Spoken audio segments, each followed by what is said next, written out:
ஒரு பொண்ணு வந்து ஒரு குடும்பத்தில் ஒரு மகா வந்து வீட்டு விட்டு ஓடி போய் ஜாதியோட கல்யாணம் பண்ணிக்கலாம், அவங்க செய்யறது கிடையாது. விதிப்படி ஜாதகம் பார்த்து சொல்லுவாங்க, விதி. அவங்க பாவம் செய்யறாங்க. அவங்க பிள்ளை இறங்கி அந்த கெட்டால் இறங்கி விட்டு போ வேற ஜாதிக்காரன் போன்னு விரட்டி விட்டுரும். அதான் நம்ம அவனை சொல்லி கொடுத்தோம், அப்பா சொல்லி கொடுத்தோம்ல.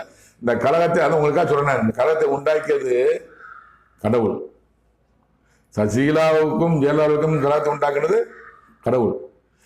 சசிகலா வந்து எடப்பாடி பழனிசாமி மனம் சேர்க்கிறாங்க, 2 பேருக்குள்ள கழகத்தை உண்டாக்குறது கடவுள். பன்னீர்செல்வம் தான் சசிகலா மேல வந்து சிஎம் வைக்கிறாங்க, ராஜ்குமார் சொன்னது கழகத்தை உண்டாக்குறது கடவுள்.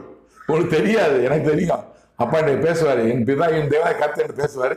இது எல்லாமே கடவுளின் சித்தம் திட்டம்.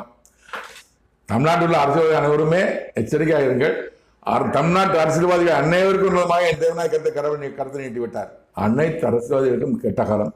ஏற்கனவே விஜய் பற்றியும் முக